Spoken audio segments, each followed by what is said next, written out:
வித்தியாசமாகத்தான் இருக்கிறேன் நம்பிகளே. அது எனக்கு நன்றாக தெரிகிறது. ஒருவேளை இதுவே என் பலவீனமோ என்று கூட நினைக்கிறேன். அது பலமோ பலவீனமோ எதுவாக வேண்டுமானாலும் இருக்கட்டும். நீ எல்லோரை காட்டிலும் வித்தியாசமாக இருக்கிறாய் என்று எதை வைத்து சொல்கிறாய்? என் எண்ணங்களையும் கருத்துக்களையும் ஏனோ அநேகம் பேர் ஏற்றுக்கொள்ள மறுக்கிறார்களே. நானும் மற்றவர்களைப் போல் இருந்தால் அனைவரும் என்னுடன் ஒத்துப்போவார்களே. ஓ, அப்படியா? சரி, உன் கருத்துக்களை ஏற்றுக்கொள்ளாதவர்கள் யார்? அதை நீ யோசித்து பார்த்தாயா? ஏன், என் நண்பர்கள் கூட ஏற்றுக்கொள்வதில்லையே. அவர்களின் முன்னோர்களும் பெற்றோர்களும் கடந்து வந்த வழியிலிருந்து நீ அவர்களை பிறழச் செய்கிறாயோ என்ற பயம். அவர்களாக யோசித்து உன் கருத்துக்களை அவர்கள் எதிர்க்கவில்லை.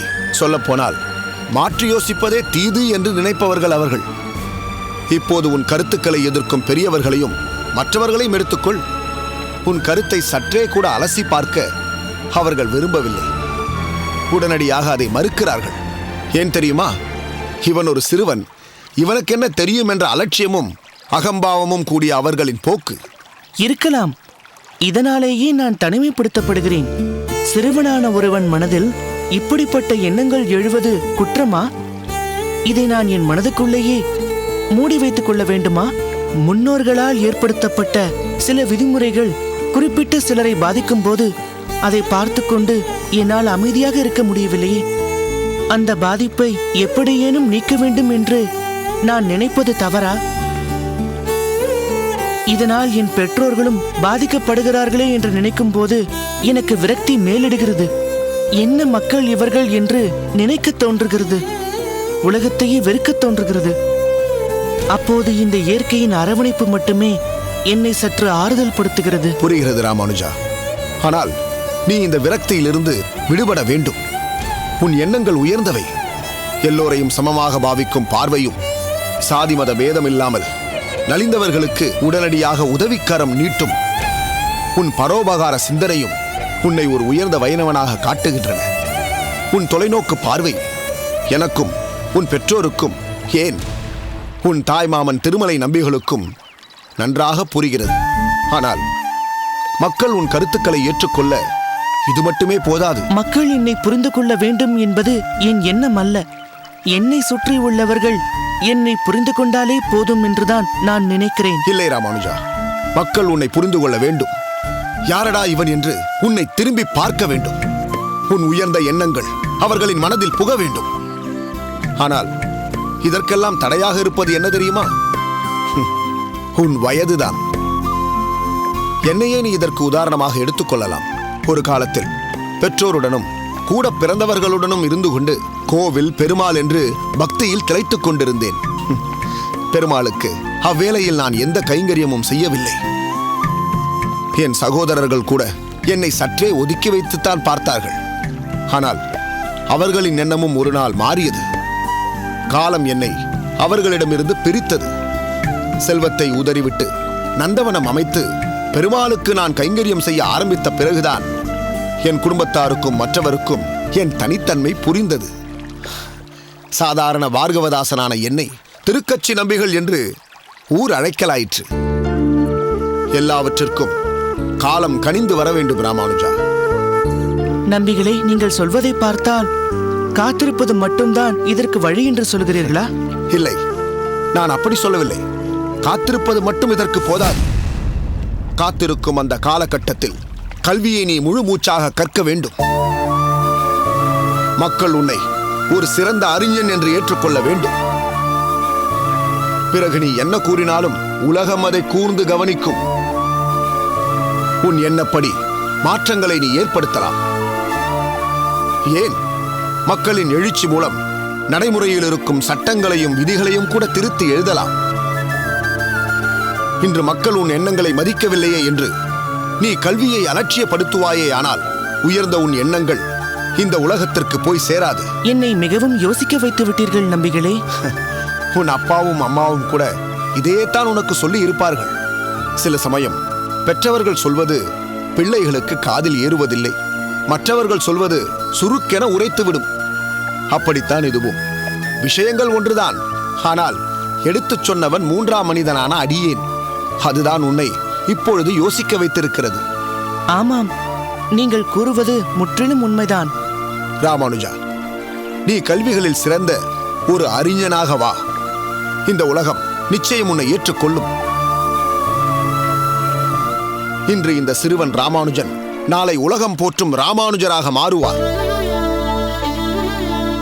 புரட்சி செய்து நீ உலகத்தை நல்வழிப்படுத்துவாய் என்ற நம்பிக்கை அடியேனுக்கு இருக்கிறது.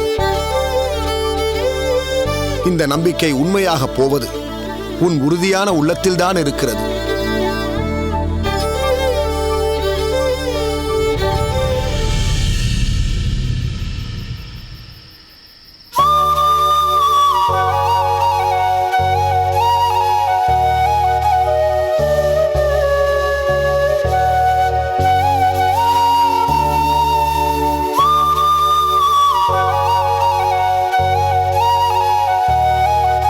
நமஸ்காரம். நமஸ்காரம். தாங்கள்? அடியேனின் திருநாமம் பரந்தாமன். நான் பக்கத்து கிராமமான கோவிந்தவாடியிலிருந்து வருகிறேன். ஓ, கோவிந்தவாடியா? ஆம். அதை பக்கம் என்று கூற முடியாது. பல ஊரை தாண்டித்தான் வர வேண்டும். வெகு தூரம் கடந்து இந்த குரதேசம் வந்திருக்கும் தங்களை அடியேன் வரவேற்கிறேன். நல்லது. உன் திருநாமம்? அடியேனின் திருநாமம் ஸ்ரீவத்சாங்கன். அப்படியென்றால் நான் நினைத்தது சரிதான். அதாவது வள்ளல் ராமசோமியாஜியின் திருக்குமாரன் நீ, அப்படித்தானே? ஆம் சுவாமி. அடியேனின் தந்தையை தங்களுக்கு முன்பே தெரியுமா? ஸ்ரீவத்சாங்கா, உன் தந்தையை தெரியாதவர்கள் யார் இருக்க முடியும்? 4 திசைகளிலும் அவரது வள்ளல் குணம் பரவியிருக்கிறதே. தற்போது உன் பரோபகாரம் இந்த கூரத்தின் 8 திக்குகளிலும் பரவியிருக்கிறது. என் தந்தையை புகழ்வதில் அர்த்தம் இருக்கிறது. அடியேனை புகழும் அளவிற்கு பெரிதாய் ஒன்றும் அடியேன் செய்துவிடவில்லையே. உன் தந்தையின் அடக்கமான குணம் அப்படியே உன்னிடமும் குடிகொண்டுள்ளது. அதனால்தான் நீ இப்படி பேசுகிறாய். இந்த கூர தேசத்து எளியவர் ஒருவருக்காக அரசர் வரை தனி ஒருவனாகச் சென்று வாதிட்டு அந்த வறியவரை மீட்டு வந்தாயே, அந்த செயலைத்தான் சுற்றியுள்ள அனைத்து ஊர்களிலும் புகழ்ந்து கொண்டாடுகிறார்கள். அதில் அடியேனின் சாதனை எதுவும் இல்லை. அவ்விஷயத்தில் அடியேனின் பொறுப்பும் கடமையுமே முக்கியமானது. என்னுடைய நடத்தை ஒருவேளை புகழப்பட்டால் அது என் தாய் தந்தையரையே சாரும். அவர்களால் வளர்க்கப்பட்டதால் அந்த பெருமை பரவி இருக்கலாம். உன் கர்வமற்ற பணிவான குணம் புறத்தோற்றத்திலும் பிரதிபலித்து நீ ராமசோமியாஜியின் மகனாகத்தான் இருக்க வேண்டும் என்று என்னை நினைக்க வைத்தது. தன் புகழையும் பெருமையையும் தன் தந்தைக்கே உரித்தாக்கும் மகனை பார்ப்பது அரிதப்பா. அடியேனின் பெருமை கிடக்கட்டும், அதை விடுங்கள். தாங்கள் அமுது செய்து விட்டீர்களா? உன்னிடம் மறைப்பதற்கு ஒன்றுமில்லை. நான் எங்கள் ஊரிலிருந்து வருவதற்கு தாமதமாகிவிட்டது. பெருமாள் சன்னதி தாளிடுவதற்கு முன்பாக நாம் பகவானை, இந்த கேசவனை தரிசித்து விட வேண்டும் என்று கோவிலுக்குள் சென்றேன். பெருமாளையும் நன்கு சேவித்தேன். நான் தரிசனம் முடித்து அன்ன சத்திரத்திற்கு வந்தேன். ஆனால் அதற்குள் அன்ன விநியோகம் முடிக்கப்பட்டு விட்டது. இனி நான் என் ஊருக்கு திரும்புவது கடினம். எனவே இன்று இரவு பொழுதை இந்த கூரத்திலேயே கழித்து நாளை மீண்டும் நம் கேசவனை சேவித்துவிட்டு ஊருக்கு கிளம்பலாம் என்று தீர்மானித்து விட்டேன். என்ன, தாங்கள் இன்னும் அமுது செய்யவில்லையா? கூரம் நகர் வந்த ஒருவர் வயிற்று பசியுடன் பட்டினியாக பெருமானை சேவித்து சென்றார் என்றால் அது அடியனுக்கு மிகுந்த மனவேதனையை அளிக்கும். சந்தானம், சின்னையா, அந்த பழக்கூடையை கொடு. சுவாமி, மன்னிக்க வேண்டும். தற்போதைக்கு இப்பழங்களை ஏற்றுக்கொண்டு பசியாருங்கள். நன்றி அப்பா. இருப்பினும் ஒருவேளை அன்னம் பசித்த நேரத்தில் தங்களுக்கு கிடைக்காமல் போனது அடியேனுக்கு பெரும் வருத்தமே. நீ அதற்காக வருந்த வேண்டாம் அப்பா. நான் நேரத்திற்கு வந்திருக்க வேண்டும். வராதது என் தவறு. அதுதான் பழங்கள் பசியாறுவதற்கு கிடைத்து விட்டனவே. எல்லாம் பெருமாள் திருவுள்ளப்படி நடக்கிறது. சுவாமி, பகவானின் திருவுள்ளம் தன் அடியவர்களை பசியால் வாட்ட வேண்டும் என்று என்றுமே நினைக்காது. தங்கள் மூலம் அடியேனுக்கு ஒரு விஷயத்தை உணர்த்தவே விரும்பியிருக்க வேண்டும் அந்த ஆதிகேசவ பெருமாள். ஸ்ரீவத்சாங்கா, நீ என்ன சொல்கிறாய்? சுவாமி, அந்த பெருமாளே தங்கள் மூலம் அடியேனுக்கு உணர்த்தியிருக்கும் விஷயம் அன்னதானம். தானங்கள் பல இருந்தாலும் அன்னதானத்திற்கு ஈடு இணை ஏது? பசித்த வயிற்றுக்கு சோறிடுவது என்பது பெரும் பேர் அல்லவா? பல தானங்களில் போதும் என்ற மனமும் திருப்தியும் அதை பெறுபவர்களுக்கு ஏற்படுவதில்லை. அன்னதானத்தில்தான் அதை பெறுபவருக்கு திருப்தியும் போதும் என்ற மனநிறைவும் ஏற்படுகிறது. ஓர் நாள் முழுவதும் உழைப்பது இந்த ஓர்சான் வயிற்றுக்காகத்தான் என்று சொல்பவர்களுண்டு. இனி இந்த கூர தேசத்திற்கு வந்து திரும்புகின்றவர்கள் யாராக இருந்தாலும் பசியோடு செல்லக்கூடாது. அதற்கான ஏற்பாட்டை நான் நிச்சயம் செய்யப் போகிறேன். அப்பா ஸ்ரீவத்சாங்கா, உனது தந்தை தான தர்மத்தால் ஏற்கனவே வள்ளல் என்று கொண்டாடப்படுபவர். இனி நீ செய்ய போகும் அன்னதானத்தால் உன் குடும்பத்தின் புகழ் வானளாவ உயரப்போகிறது. நாளை சமுதாயம் உன்னை போற்றி கொண்டாடப் போகிறது. தங்கள் நல்லாசியால் இந்த கூரம் வருபவர்கள் அன்னதானத்தால் பயனடைய வேண்டும் சுவாமி. நிச்சயம் அடைவார்கள். பெருமாளின் அனுகிரகமும் வைணவர்களின் ஆசியும் நிச்சயம் உனக்கு உண்டு. கூரத்திற்கு வரும் மக்களின் பசியை நீ போக்கப் போவதால் கூரத்திற்கே ஈசன், அதாவது கூரேசன் என்று உன்னை வருங்காலம் போற்றப் போகிறது.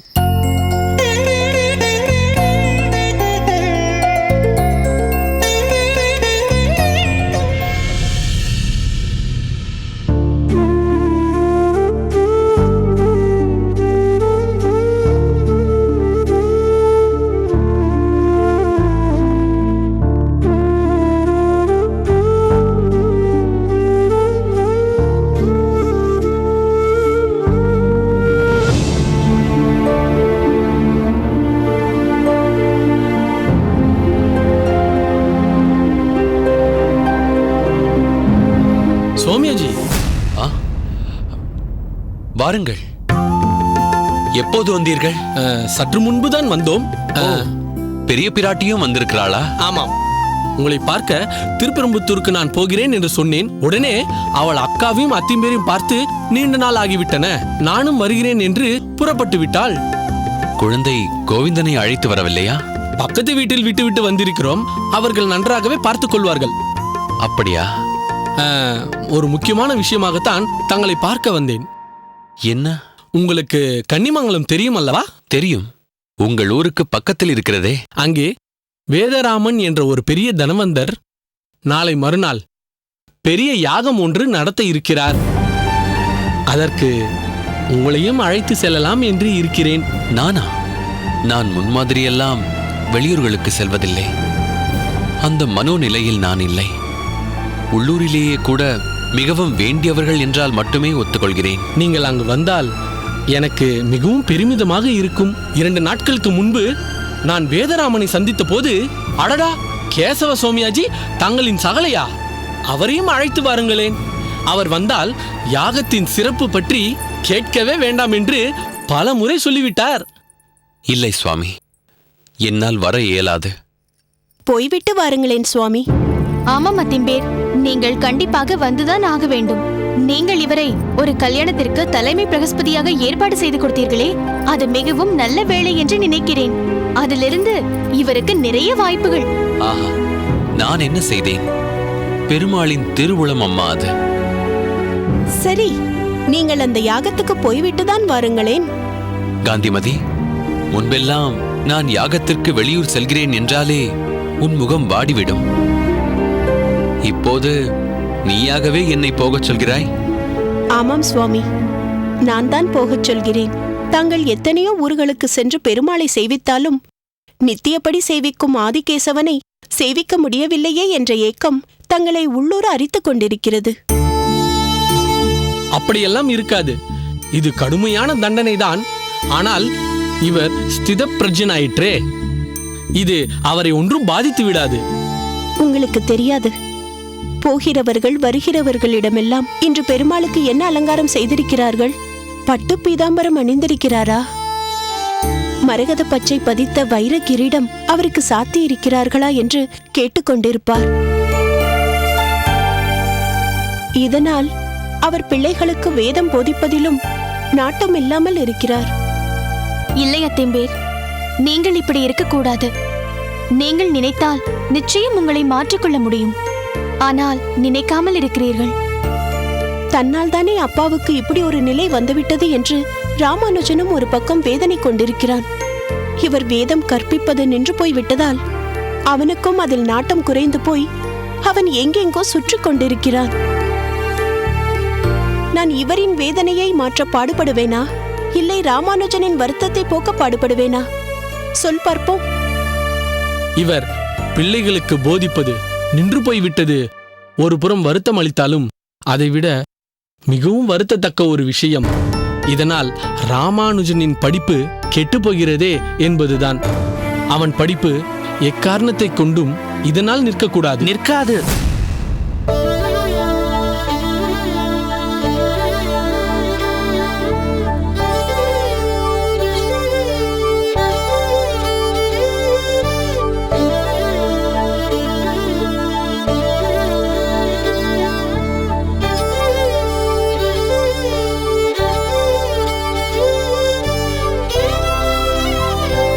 நான் படிக்கப் போகிறேன். ராமானுஜா. ராமானுஜா, ஆமாம் அப்பா, நடந்ததையே நினைத்துக் கொண்டிருப்பது எந்த பயனையும் தராது. என்னால் தான் இப்படி நேர்ந்து விட்டதோ என்று சுய பச்சாதாபம் பட்டுக் கொண்டிருப்பதை முற்றிலுமாக தவிர்க்க வேண்டும். பாதை சரியில்லை என்றால் பயணத்தை நிறுத்திவிடுகிறோமா? வேறு பாதையை தேர்ந்தெடுப்பதில்லையா? நாமும் பகவானை விட்டு எங்கும் சென்றுவிட மாட்டோம். ஆதிகேசவனும் நம்மை விட்டு எங்கும் சென்றுவிட மாட்டார். காலம் வேகமாக ஓடிவிடும் அப்பா, கவலைப்படாதீர்கள். நீங்கள் சீக்கிரம் பாடத்தை தொடங்குங்கள்.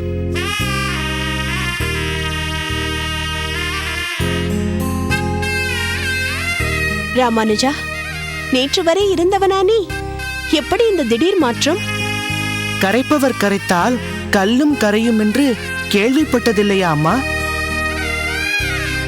எனக்கும் ஒரு கரைப்பவர் கிடைத்தார். கரைத்தார், கரைந்தேன். அப்பாவை கரைக்க முடியுமா என்று முயல்கிறேன். கரைந்து விட்டேன் ராமானுஜா. உன்னை உற்சாகமாக பார்க்காததினாலேயே நான் உற்சாகம் இழந்திருந்தேனோ என்னவோ. இன்று உன் உற்சாகம் என்னையும் தொற்றிக்கொண்டது.